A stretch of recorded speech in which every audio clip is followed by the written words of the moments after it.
who's trying to star in the show. And I'm getting questions, a lot of questions about different body parts. And I'll tell you why you don't see a lot of videos on the channel about, here's how to work your calves. Here's how to work your triceps. Here's how to work your thighs. I don't like to separate your body parts because really, if you're after optimal weight and optimal fat loss or just maintenance and toning, what you're after when you're 50 or close to it or turn the corner already is boosting your metabolism. And working one small body part at a time is not going to do that. And your body needs to coordinate and integrate because, we move everything all at once. We don't move one thing at a time. So if you want to be a bodybuilder, you want to win a competition, you are going to isolate every single muscle. But if you want to live life, play golf, pick up grandchildren, garden, do triathlon, swim, those kinds of things mean you have to work the whole body collectively. So I am compromising today and I'm doing a body part, shoulders, number one, because when you wake up in the morning, sometime after 40, it becomes, how do I feel today? Are my shoulders okay? Are my knees okay? And then you get started. So we're gonna focus on shoulders today. And one of the reasons is, yes, they help you look good. And if you have defined shoulders, you feel a little bit more confident going sleeveless, because if your shoulders are in good shape, chances are what you've done has also affected your upper arm. That's helpful. But it's also about injury prevention. So they're number 2 as far as the lineup for injuries. So we want to take care of them the right way. And here's how to do that. I am not a huge fan of doing overhead work for shoulders because the risk of injury is greater. I'm going to show you one today because if you do it correctly, as I'm going to show you, you could reduce the risk. So if you've got a shoulder issue, you may need to say, I have to sit that one out. I don't do that because I've been told by a physical therapist or my orthopedic surgeon, don't come back here and tell me you did that, right? So do that if you've got an issue. If you're doing this pain-free and you're pretty healthy, fine, you're great, okay? But just be careful. So I'm gonna pick up 10 pounds. Now don't pick up 10 pounds because I'm just giving you an idea. So these are fairly heavy for me. I couldn't do a lot of sets, but I could do about 10 or 12 repetitions. Every set, I could probably do 3 if I rested between. So just to give you an idea, they're pretty heavy. So what I want you to do is pull your shoulders back and get your posture good. You're gonna bring your arms up. So I'm at 90 degrees right here, but not arching back because that will be a tendency. And you're gonna push and come down and lift and come down. And I know you can't see me really well, but that's because I want you to see my side view so you can see what I'm doing.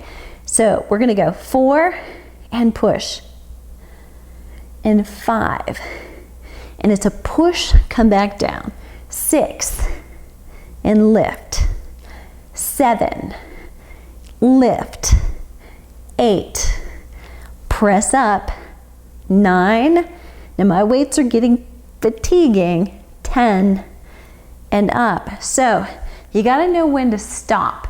Don't just finish because you said, oh, I wanted to do 15. If they get sloppy, you're done, okay? We may come back to that, or I may suggest to you, you loop back through all of these exercises 1 or 2 more times, okay? So that was a shoulder press, but instead of being here, that causes impingement at your shoulder, you're gonna bring them up here, straight in front, so it looks like 90 degrees from the side, and just move straight up and down, and it'll feel much better. So you might need to go with 8s or 5s or 3s. You might even try it with nothing, just to see, how do I feel doing it, okay?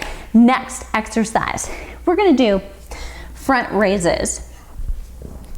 And what I need you to do is to imagine that you're against a wall. So we don't wanna do front raises and get more of this because we live out there at keyboards, right? And doing life or writing, sitting at a desk. So we don't want to be working the front and pulling tighter. We want to be open through the chest, pulled back through the shoulders, and then lift up. So the work comes right here. You're gonna lift and then come down. So with my feet, I could go a little bit more narrow, and I'm sitting on a ball. because actually it makes the back safer. I'm not going to be inclined to arch my back like I might if I were standing, and it forces me to use my core a little bit more, which I love, right? If we can work the core, let's do it in any exercise. So you're going to 4 and slowly down.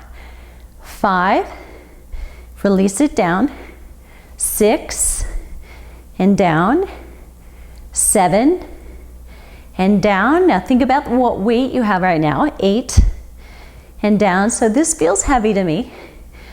9 and down. So I'm reaching 10 and down, and I'm gonna stop just because maybe from that first set, maybe from something I did yesterday, but that felt fatiguing. And if I had used 3s, I probably could have gone more. But I'm gonna show a lateral raise. So that's out, not exactly to the side, but slightly forward, but still same posture. Pull your shoulders back, chest open, and then lift up and let it come down nice and slow. So you see what I'm doing? It's going up 1 and then lowering down in a 3 to 4 count, not quite to relax. Lift and then slowly come back down. So this is an exercise you could do this whole shoulder series any day that you're doing upper body work. And if you're like me, you're doing lower and upper body, whole body, every time you work out. You may or may not need or want to do your shoulders more than once a week. So if they're a problem area, you're going to do them with really light weights, and you're going to focus on them and do them twice a week. But if you're otherwise active, especially if you swim or you golf, you play tennis, you're using them a lot in life, don't overwork them by exercising too much with them. So you want to find that sweet spot, the Goldilocks of frequency of using those shoulders, and release slowly. So it's more of a power up and then slow and controlled on the way down. And I'm going to do 2 more. Lift, keep your core tight, and 1 more time. Come on. Lift, and then down, and relax. Shoulders relax. So a little bit of rest. So what we've done so far is, remember, the press overhead, the front raise, the lateral raise, and now comes the weakest part that you need to work. And that's our rear deltoid. So in your shoulder muscle, your built-in shoulder pad, you have a front or anterior deltoid muscle, you have a medial deltoid muscle, and then you have this rear deltoid muscle. Think about your posture all day.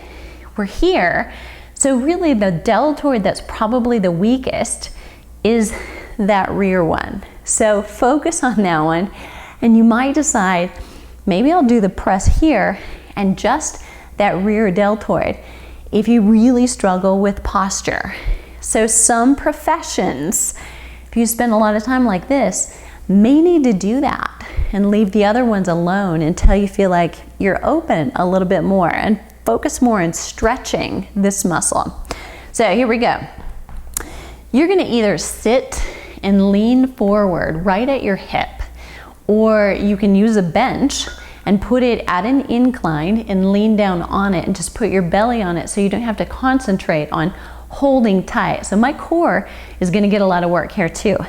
Soften your elbows, and then you're going to move from your shoulder, and basically it's that same form, but I can tell you right now that this one is hard and that was only 1 repetition and come down.